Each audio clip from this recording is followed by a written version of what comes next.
Welcome to another edition of Mailbag. Remember, these are questions and comments that you guys leave on the channel that I think are worthy of further exploration. And again, like I've done with many of the other mailbags recently, I'm recording a block header for the multiple items that are going to appear in this particular mailbag session. But before we get going, we must observe normal parish notices. If you haven't subscribed to the channel, why not hit the subscribe icon? If you want to be notified when videos like this, the rant, or specifically about pieces of equipment hit the channel, you need to click the bell icon as well. If you like the contents of the video, give it a thumbs up. It really helps the video, it really helps the channel, and if you feel so inclined, put comments down below. I read the lot.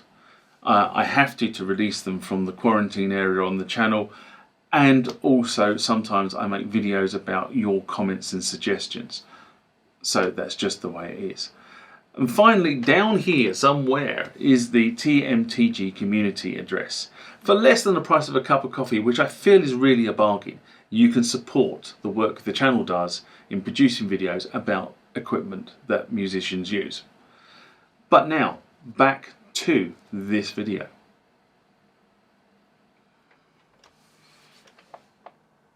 The next one comes from Jimmy Jim, which is quite funny because actually that's one of the nicknames my dad went by, bless his cotton socks. Unfortunately, my dad died 10 years ago today, actually. Anyway, Jimmy writes in response to, is the audio station a consideration for live VST playing? An SMR I did in September 2019. And he writes, thanks for the detailed explanation. For everything else I've seen, it looks like this product can generate its own VST sounds like the receptor. And that's exactly how I see this. Everything I've seen so far on YouTube and through various other pieces of media says that's exactly what this thing does. It's not just an effects through for a band audio. Is that right? Yes, it's not just that. Can you load an instance of Massive, for example? And that I don't know, but if it's a standard VST and follows the standard VST protocols for loading VSTs into a DAW, the answer is probably yes. And I've said a number of times on the channel that I think the concept of the Muse receptor was brilliant. I really do. I'd love to get my hands on a Muse receptor. I'm just not sure what I'd ever do with it because nothing will work on it. Unless you've got stuff already preloaded on it. Muse doesn't exist as a company, and manufacturers have moved on. But the execution of the Muse receptor really let the whole thing down. Having something that didn't allow you to actually load the VSTs natively, like the audio station seems to do, I think was its major downfall. And in my mind, for a travelling band, have everything preset or pre-set up in a box when you arrive at a venue is a really good way of protecting your sound from the house engineers. So if you think about what happens when you arrive as your band, typically you'll arrive and the house engineer will give you a bunch of jacks to plug into, or he will start miking up drum kits, or he'll mic up amplifiers. But effectively the sound at the front of house here is his interpretation of the sound that you're producing. And if he wants to take things down so that they're and add things over the top of it, you have no control over that process. Whereas the whole sort of SeeLake thing is the two XLRs that come out of the back of the machine are the mix that you as the band have set up, and you can set up a different mix for every single one of your songs. Surely that's brilliant. Anyway, from the reception I've done, you can have MIDI channels set up, VSTs can be assigned to the channel, and then when you play a master keyboard or run a sequence to trigger the VST, it will come through the mix. You can have a maximum of 4 VSTs, as far as I can tell, assigned to each channel, instrument and effects, but there is a limit across the platform that is not quite 4 times the number of channels. I can't remember what the limit is because it was a long time ago since I did this, but there is I know I do remember remembering that if you times 4 by the number of channels, you exceeded the number of maximum number of VSTs that could be run. But it doesn't. It doesn't fall short by many. It's probably sort of 10 or so. Now the big caveat is I've never seen anyone use this technology, and the videos that have been made are getting a bit old. So I think AudioStation really needs to sort of get out there in the market when things lift, the whole COVID thing lifts, and get out with a couple of these artists that are using their technology to actually sort of put some new videos on YouTube, just to prove how the product is evolving. Now I exchanged information with the company about it's probably nearly a year ago, I suppose,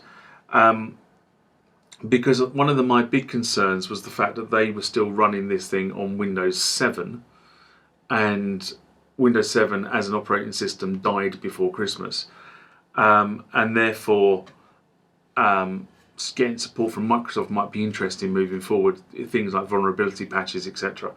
Although that probably wouldn't so much be a big thing for a band. But what they did confirm to me when I did make contact with them earlier last year was the fact that they were actually porting to Windows 10, and they expected to have that in place in the autumn, so it's autumn 2020. So hopefully that's on Windows 10. And going back to your massive, as I said, as long as it supports the standard VST protocols for being embedded into a DAW, or SeeLake Audio say they can use it.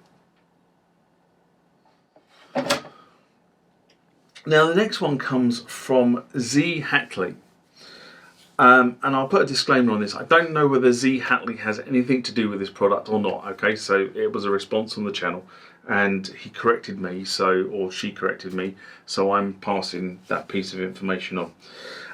And they write in response to a video I did called TheoryBoard, or NDLR, Avid 11 Rack on Muse Receptor. And I can't remember when I did this video, but I suspect it was probably at least a year, if not 18 months ago. Anyway, Z writes, TheoryBoard is actually their second campaign. They delivered on their first campaign, a bit very delayed. Well, Isla Instruments have done exactly the same thing. It's been very delayed, but I have the S2400, and I also had to wait for the ChordBot as well. So, you know, it's not unusual for one of these Kickstarter projects to be delayed. So don't hold that against them. This is for the version 2, so I don't think it's quite fair to say they don't exist in the real world. Thank you very much for correcting me. I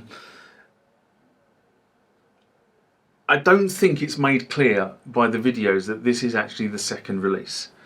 In fact, I think it's about as clear as mud from the videos that I've seen, which release, or this was the second round of funding, etc. And if this is the case, I stand to be corrected. So I'm putting it out there, I got it wrong.